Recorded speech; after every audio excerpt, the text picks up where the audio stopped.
శ్రీగురుభ్యో నమ. హరి ఓం. శ్రీమహాగణాధిపతయే నమ. శ్రీమహాసరస్వత్యై నమ. శ్రీగురుభ్యో నమ. హరి ఓం. యకర్తా జగతాం భర్తా సంహర్తా మహసాం నిధి ప్రణమామి తమాదిత్యం బహిరంతస్తమోపహం. జ్యోతిష్యం చెప్పాలి అంటే జ్యోతిష్యం ఎవరి వల్ల జరుగుతుంది అనేది తెలియాలి. యకర్త, కర్త అనేవాడు ఎవడు? జగతాం భర్త, జగతిని మొత్తాన్ని భరించేవాడు భర్త, జగతిని మొత్తాన్ని పోషిస్తున్నాడు.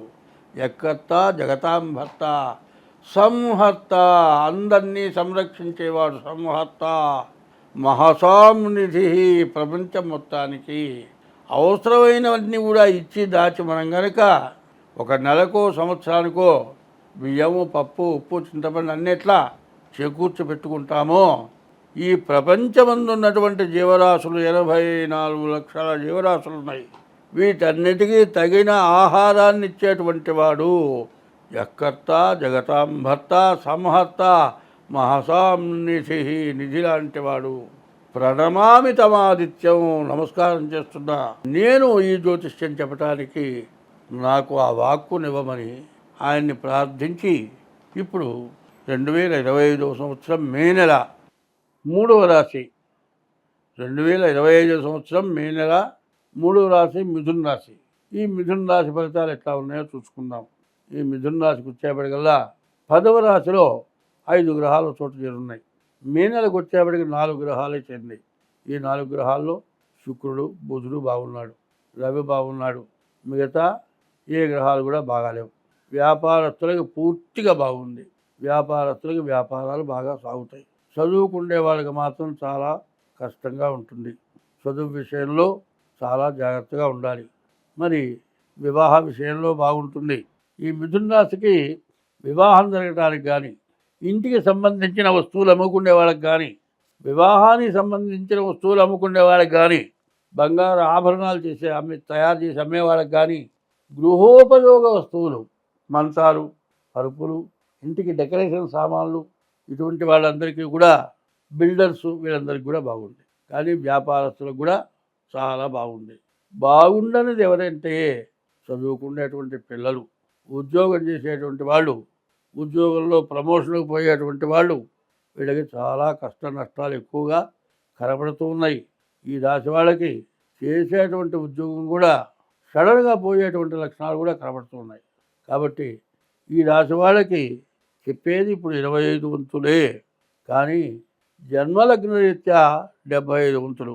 అంటే పుట్టిన తారీఖు, నెల, సంవత్సరం, టైము, దీని ద్వారా మరి లగ్నం వస్తుంది.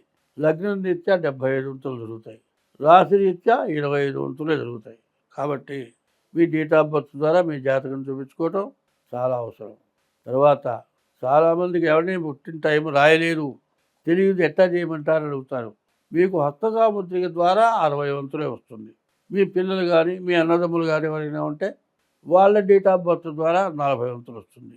ఈ 2 జాతకాల మీద చెప్పాల్సి వస్తుంది. ఈ 2 జాతకాలు చూసి మీ జాతకం ఏందో చూసి చెప్పడానికి అవకాశం ఉంటుంది. కాబట్టి డేట్ ఆఫ్ బర్త్ లేదు, నా జాతకం ఎట్లా తెలుస్తుంది అని భయపడాల్సిన అవసరం లేదు.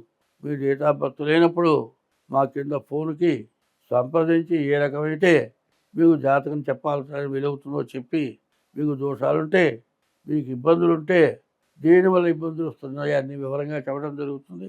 మీకు వాటి పరిహారం చేయించాలని కూడా చేయిస్తాం.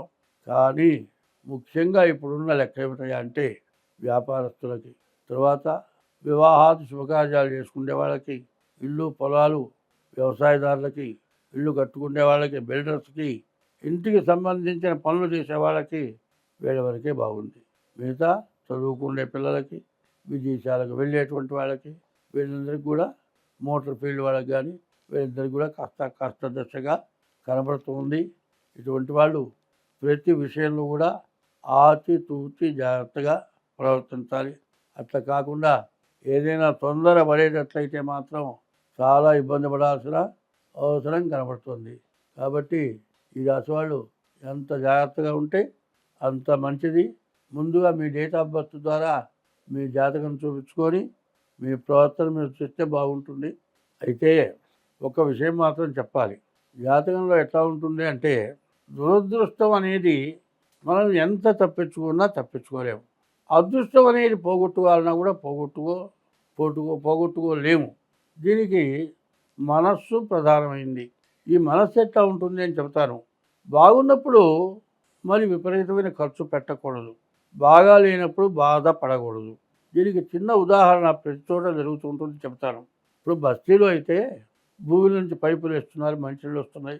అట్లా కాదండి, బోర్లు వేస్తున్నారు, మోటార్ ద్వారా నీళ్ళు వస్తున్నాయి, వాటిని ఫిల్టర్ చేసి మంచినీళ్ళు కూడా తాగుతున్నాం. బిందె పట్టుకొని నీళ్లు మోసే అవసరం ఇప్పుడు బస్తీల్లో లేదు. ఒకప్పుడు పల్లెటూరులో చెరువు ఉండేది. ఎవరు పోవాలన్నా మంచినీళ్ళు కావాలన్నా చెరువుకు పోయి నీళ్ళు తీసుకొచ్చుకోవాలి.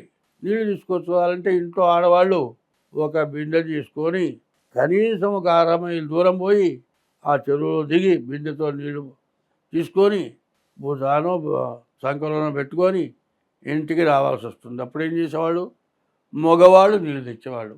దానికి కావడి అంటారు. 2 బిందెలు పెడతారు. కాదు ఇంకా పైన 2 బిందెలు పెడతారు, 4 బిందెలు. ఈ 4 బిందెలు కావడిలో పెట్టి ఆ కావడి సెంటర్లో పెట్టుకొని కాటాలాగా ఎటు తూకం ఎక్కువ లేకుండా ఒక ఊపులో నడుస్తూ ఉంటే ఆ కావడి బద్ద జంపిస్తూ ఉంటుంది. మన సైకిల్ మీద పోతూ ఉంటే బ్యాలెన్స్ ఎట్లా ఉంటుందో ఆ కావడి కూడా బ్యాలెన్స్ ఉంటుంది. ఒక్క బ్యాలెన్స్లో ఒక్కసారి 4 బిందెలు తెచ్చేవాడు. ఏమిటయ్యా అంటే చూసేవాడికి సైకిల్ చేతగాని వాడికి ఎట్లా ఉంటుంది, అదే 2 చక్రాలతో సైకిల్ ఎట్టా పోతుందిరా అనుకుంటాడు. ఒక బిందెతోటే నీళ్లు జాలేని వాడు కావడి చూసి 4 బిందెలు నీళ్లు కావడిలో ఎట్లా తీస్తున్నాడో ఒక్కసారి అనుకుంటాడు. అది దాన్ని ఎట్లా చేయాలో తెలుసుకున్న వాడికే తేలిగ్గా వచ్చేస్తుంది. ఒక 3 ట్రిప్పులు వేసాయంటే 3, 4, 12 బిందెలు ఇంటికి వచ్చేవి. మరి అట్లాంటి కావడి చిన్నప్పుడు నేను కూడా వేశా. మరి అటువంటి కావడిలాగానే ప్రతి వ్యక్తి కూడా తన సంపాదనని తనకు అవకాశం ఉన్న రోజు 4 ట్రిప్పులు దిగి 4 16 బిందెలు నీళ్ళు తెచ్చి పెట్టుకొని 2 రోజులు నీళ్ళు లేకుండా కాలం గడుపుకున్నాం. అట్లాగే మనకు బాగున్నప్పుడు వచ్చినటువంటి డబ్బుని అనవసరమైన దండగమారి ఖర్చులు పెట్టకుండా ఎప్పుడూ ఒకటే రకంగా జీవనం గడుపుకుంటూ ఉంటే కష్టం వచ్చిన రోజు ఆ డబ్బులు మనకు ఉపయోగపడతాయి. ఉన్నప్పుడు అహంకారపడి నా అంత వాళ్ళు ఎదుర్కొని ఎప్పుడూ ఇట్లాగే ఉంటుందనుకొని మరి ఎరగబడి 2 జతల గుడ్డలతో జీవితం గడిచిపోయేది. కొన్నాళ్ళు 2 జతల గుడ్డలతోటే కాలం గడిపాం. కాస్త మరీ బయట తిరగాల్సి వచ్చిన తర్వాత 4-5 జతలు కావాల్సి వచ్చినాయి. బాగా తిరుగుతున్నాం కదా అని గంటకో రకం డ్రెస్ చేస్తే డబ్బులు ఖర్చే. రాజాదిరాజులు ఉన్నారు, 7 వారాల నగలు అంటారు, 7 వారాల నగలు పెట్టారు. అట్లా కాకుండా ఇప్పుడు మీ జాతకం కాస్త బాగుండటం లేదు కాబట్టి ఈ రాశి వాళ్ళు ఎప్పుడైనా సరే ఇప్పుడు బాగున్న టైంని జాగ్రత్త చేసుకోవటమే కాక మీ డేట్ ఆఫ్ బర్త్ ద్వారా మీ జాతకం చూపించుకోండి. మీకు జన్మలగ్నం అంటే 75 వంతులు జరిగేది, దాని ప్రకారం ప్రవర్తించండి. మీకు అన్ని విధాలా బాగుంటుంది. స్వస్తి. ప్రతి వాళ్ళకి కాలసర్ప దోషం, ప్రతి వాళ్ళకి కుజ దోషం. ఇది దేనికి వస్తుంది? జాతకం చూడగానే నీకు కాలసర్పదోషం. ఎందుకు వచ్చిందయ్యా? పామును చంపితే వచ్చింది కాలసర్పదోషం. ఎవరిని చంపినా కాలసర్పదోషం రావట్లే, పామును చంపితే కాలసర్పదోషం ఉంది. మరి ఇట్లాంటివి చేయటం వల్ల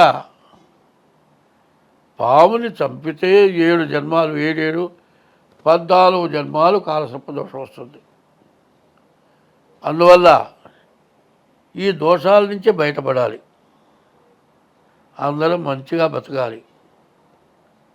హిట్లరు ప్రపంచాన్ని గెలవాలని యుద్ధం చేసి చివరికి శవాన్ని తీసుకెళ్లే రోజు ఆ చేతులు బయట పెట్టుకున్నట్ట. క్రిస్టియన్స్ బాక్సులాగా పెట్టి బాక్సులో పెట్టి పైన మూతేస్తారు. 2 చేతులు ఇట్లా దాపాడు. వాడికి ఏమీ లేదు, అన్నీ ఉన్నాయి. ఉన్నదంటే పాపం, పుణ్యం లేదు. నీ పుణ్యమైన ధారము ఏమని చేయి దాపాడు. కాబట్టి పాపం చేయటం ఎందుకు, పుణ్యం చేయమని ధారపోయమని అడగటం ఎందుకు? అది లేకుండా ఉండాలంటే ఒక్కటే చెబుతున్నా, గుర్తుపెట్టుకోండి. అన్నదానము కన్నా అధిక దానము లేదు. తల్లిదండ్రుల కన్నా దైవమేరి. అన్నదానం చెయ్యి, తల్లిదండ్రులను జాగ్రత్తగా చూడు. తల్లిదండ్రుల కన్నా దైవమేరి. సత్యశీలత కన్నా జగతి తపం వేరి. సత్యం పలకటం. శీలత అంటే ఆడ మనిషి స్త్రీ పురుష వ్యామోహం, మగ మనిషి స్త్రీ వ్యామోహం. ఇది శీలత. సత్యశీలత కన్నా జగతి తపం వేది. జగతిని తపస్సు ఇంకోట్లేదుట. దయ కంటే ఎక్కువ ధర్మమేది. ప్రతి జీవరాశి యందు దానికి కష్టం వచ్చినప్పుడు దయ చూపించడమే ధర్మం. దయ కంటే ఎక్కువ ధర్మమేది. సుజన సంగతి కన్నా చూడ లాభం ఏది. మంచిని చూడటం వల్ల వచ్చే లాభం ఇంకోటి లేదుట. సుజన సంగతి కన్నా చూడ లాభం ఏది. క్రోధము కన్నా శత్రుత్వం ఏది. క్రోధం పెట్టుకొని వాడిని ఏదో చెయ్యాలనుకొని చేయటం అంత నీచమైన పని ఇంకోట్లేదు. అంగనామణి కన్నా భిన్నవమణి ఏది. ఆడ మనిషిని మించిన మణి ఇంకొకటి లేదుట. అందువల్ల నీ భార్యను భార్యగా చూడు, చెల్లెలు చెల్లెలుగా చూడు, పర స్త్రీని తల్లిగానో చెల్లెలుగా చూడు. అంగనామణి కన్నా అభినవమణి ఏది. రుణము కంటేను నరునకు రోగం ఏది. అప్పుంటే ఆ రోగాన్ని మించిన రోగం లేదు. రుణము కంటేను నరునకు రోగం ఏది. ధరణి అపకీర్తి కంటేను నరకం ఏది. వీడు దుర్మార్గుడు అనేటువంటి పేరు కంటే నరకం ఇంకోట్లేదు. ధరణి అపకీర్తి కంటేను నరకం ఏది. సర్వదా కీర్తి కంటేను స్వర్గం ఏది. నీకు కీర్తి నువ్వు మంచి పని చేస్తే కనబడ అయ్యా నమస్కారం అంటాడు.